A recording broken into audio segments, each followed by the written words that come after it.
Chinese President Xi Jinping on Thursday delivered a speech at a United Nations event marking the 25th anniversary of the World Conference on Women held in Beijing. He said many positive changes have taken place since the landmark conference, but there's a long way to go in achieving gender equality, a goal that seems even more elusive amid the spread of COVID-19 pandemic.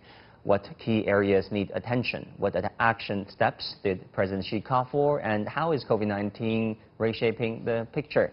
Joining me in Beijing are Zoon Ahmed, Research Fellow at the Belt and Road Strategy Institute at Tsinghua University, and Dr. Dong Yikun from the School of English and International Studies at Beijing Foreign Studies University.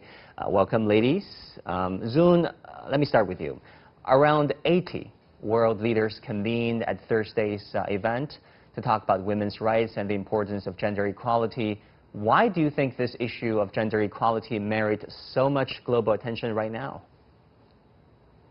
Well, firstly, Wang, thank you for having me. You know, the issue of women's inclusion, not only in the workforce, but also in general, the rights of women, when we talk about the amount of respect women receive in the workspace, their reproductive rights, etc. These are all issues that have sort of I would say that worsened as we experienced the pandemic. We know that because of the coronavirus pandemic, a lot of people have become worse off in economic terms. A lot of people have lost their jobs. The issues that we were trying to combat globally, especially linked with the Sustainable Development Goals, we've all taken a step back simply because of the circumstances that we find ourselves in. So I think, first of all, this is a good time to recognize that issues such as women's inclusion, women's empowerment, and women's problems in general are we can only solve them if we unite. Different countries need to have goals set, and we need to join our hands in this fight. And when we look at how we are combating coronavirus or other issues such as climate, the issue of women is really linked with that. And I think another issue is obviously that it's been 25 years in 1990 that these certain goals were set to improve the situation in general, and we don't see a lot of achievement. In fact, if we listen to Macron's speech, he clearly stated that there has been a certain pushback. And what are the reasons for this pushback, even in developed countries? So whether we're talking about underdeveloped countries or developed countries, the issue is large. The issue is one that should unite us, because unless women are capable, are able to participate in the workforce, unless they're able to be recognized as equal citizens, we don't see ourselves moving forward from this particular situation we find ourselves in. Right. Dr. Dong, how do you look at this issue? Are you happy with the state of gender equality and gender inclusiveness, you know, not just in China, but around the world?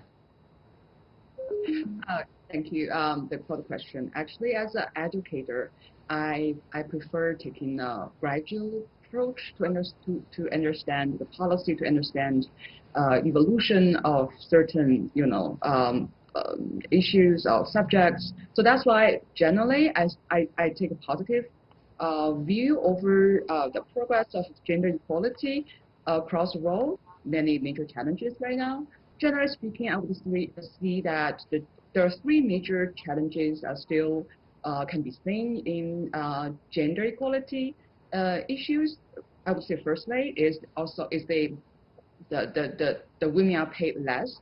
So that is a general challenge. So according to the World Bank survey, that women are paid less, I would say 77 cents, earning 77 cents to $1 earned by a man. And second issue I would put forward is women are less likely and the women are more likely to be out of job.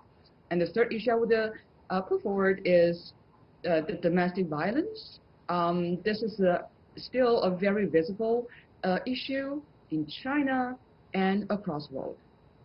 Right, and how do you look at ways to address those challenges? You talk about domestic violence, unequal pay.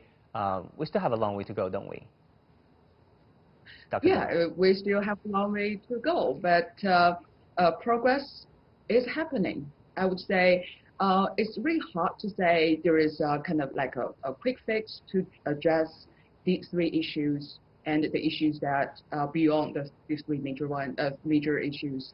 But generally, I would say these three issues, everything has, I would say, every coin has two sides, right? So we see these three major issues, but on the other side of the coin, we see that there are progress in terms of the marriage and family planning, and also the regulation in preventing the domestic violence. And also we see that the women's political representation is being improved. And also, which is more significant, is the women's education. The state of women's education are largely improved in China and across the world. To address these three issues, the policy of healthcare is a priority area for China and also other countries to focus on. So I would just want to mention these areas are the factors now we see progress. Right, there are certainly a whole host of issues and challenges. Zoon, let me go to you. If you could have a chance to advise policymakers around the world, as I know for a fact, many ambassadors at least are watching our program. Our program is also being watched, in over 100 countries. How would you advise those policymakers? How should they prioritize actions to address some of the most salient problems? Actually, just like Dr. Dung mentioned, they're key aspects that we can focus on. The quality of women's participation is something that matters a lot. I think at this point we can talk about what percent of women make up for the workforce, but when we actually look at the numbers, we see that they're earning much less, even for the same amount of work. And of course, when it comes to violence against women, a lot of it, majority of it, goes unreported, even in very developed societies. So I think we need to, countries, firstly, we need to recognize that there is a problem. And I think in the past 25 years, what we have achieved, firstly, is this recognition that the issue of women's participation and involvement and the improvement in the quality of their lives is something that needs to be understood. It's something that needs to be prioritized.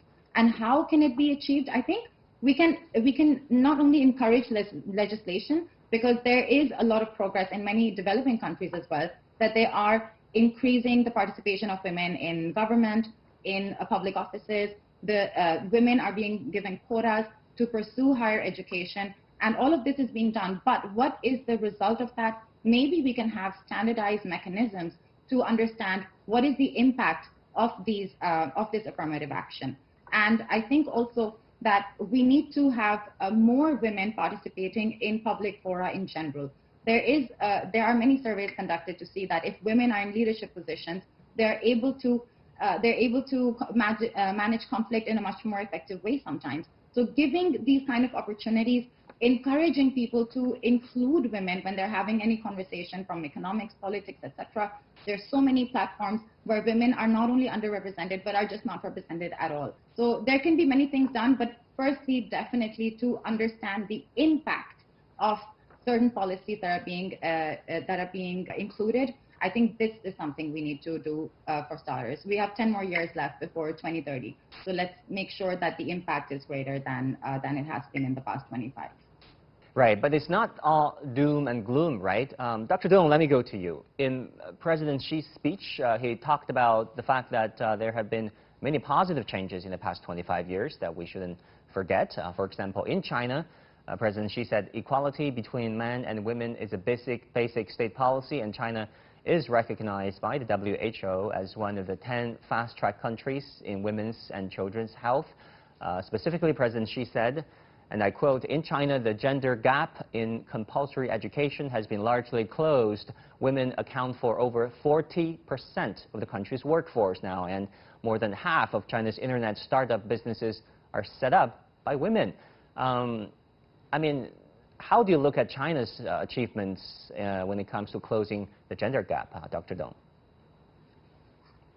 I think that I really, I feel excited to read Xi's notes on China's general position on gender equality. And I think that, yes, I think China, I just read a survey says that according to Huren list of the 150 female entrepreneurs in China, across the world, that China has 60% of female entrepreneurs. So that's a good surprise to me. And second figure that surprised me is 9 out of 10 moguls are Chinese women. So I think this is the latest survey, the 2020 survey, says that I would see that this is the only one at the tip of the iceberg, the only one aspect of what China has achieved in gender equality so far. I would say generally, besides the government very ambitious push of gender equality improvement, the other side of the story is China now it sees a strong push of feminist movement. I would say so. That's why these two big trends, reduce, make the rates of sexual harassment in China relatively, I would say, being reduced, and also the women's legal rights in China has been improved. Mm-hmm. And in recent years, they try to work their, do their responsibility. At the same time, right. They live up to. Women can hold half the sky, or so the saying goes. I think. Zoon, let me go to you. What's your observation as an expat living in Beijing on, the status of Chinese women and when it comes to gender equality here? This is something I talk about so much in Pakistani media, actually. The quote, women hold half the sky. I think China, especially the China that I've been living in Beijing for almost 5 years, not more than 5 years now, women truly do hold half the sky here. I think it's about creating a culture where women are not only welcome in the workforce, but they also feel safe. They feel like their opinions, their ideas are being recognized. And I'm not saying that it's a perfect situation, but it's incredible how safe women feel in Beijing, how safe women in China generally feel, and how frequently you come across women in leadership positions.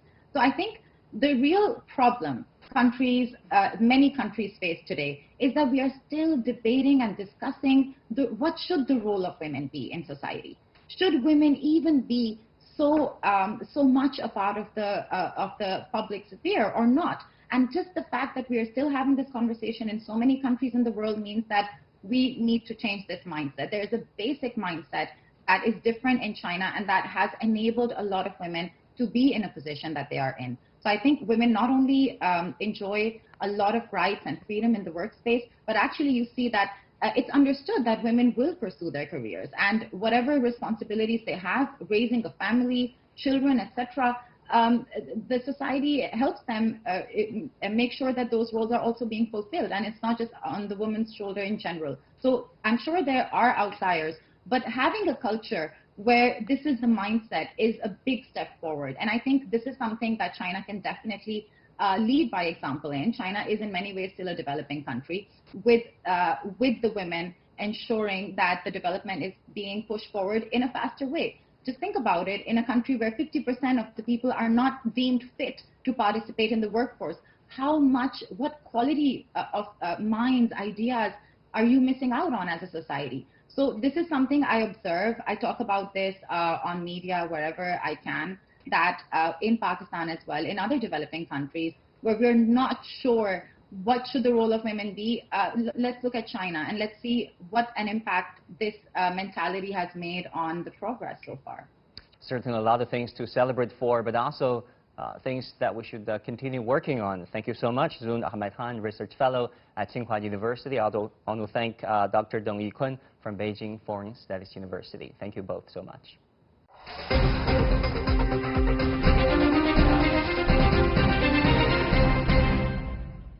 That is this edition of The Point. As always, follow us on Facebook and Twitter using the handle Liuxin in Beijing. Download the CGTN app to watch our show, or go to YouTube and look for CGTN The Point. Thank you for watching.